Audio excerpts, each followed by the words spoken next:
discuss chapter number 14, Matthew's New Testament.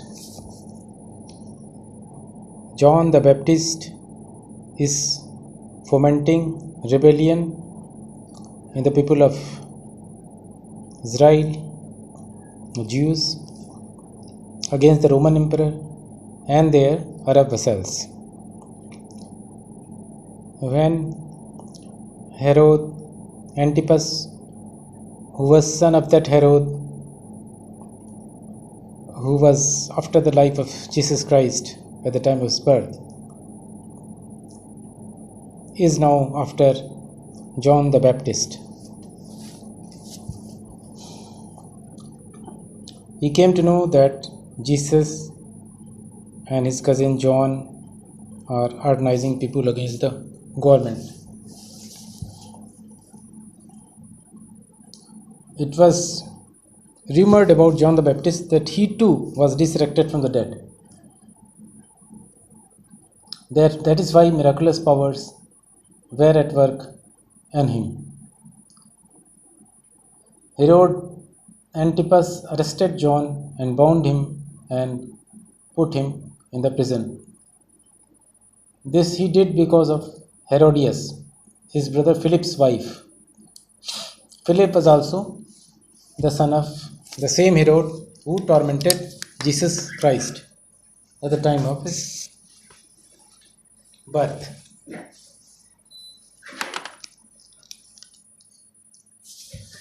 Now,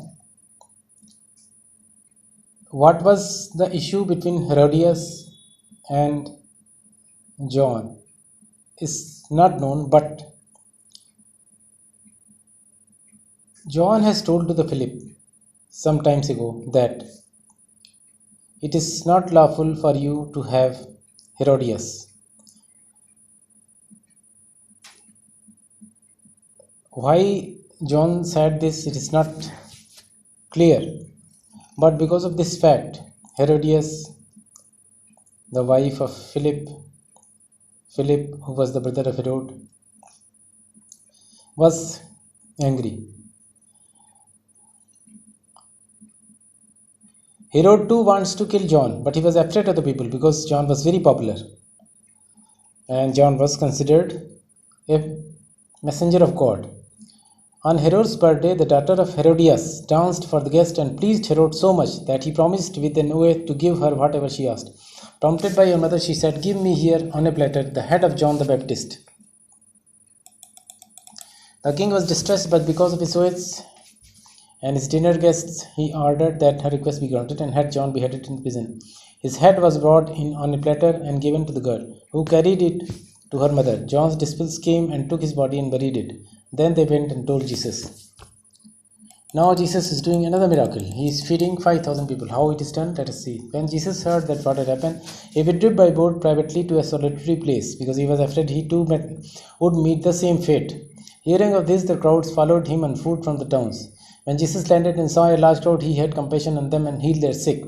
As evening approached, the disciples came to him and said, "This is a remote place and it is already getting late. Send the crowds away so they can go to the villages and buy themselves some food." Jesus replied, "They do not need to go away. You give them something to eat. We have here only 5 loaves of bread and 2 fish," they answered. "Bring them here to me," he said. And he directed the people to sit down on the grass. Taking the 5 loaves and 2 fishes and looking up at the heaven, he gave thanks and broke the loaves. Then he gave them to the disciples, and disciples gave them to the people. They all ate and were satisfied, and the disciples picked up 12 basketfuls of broken pieces that were left over. The number of those who ate was about 5,000 men, besides women and children. Immediately Jesus made the disciples get into the boat and go on ahead of him to the other side while he dismissed the crowd. After he had dismissed them, he went up on a mountainside by himself to pray. Later that night he was there alone, and the boat was already a considerable distance from land, buffeted by waves because the wind was against it. Shortly before dawn, Jesus went out to them walking on the lake. When the disciples saw him walking on the lake, they were terrified. "It is a ghost," they said, and cried out in fear. But Jesus immediately said to them, "Take courage, it is I.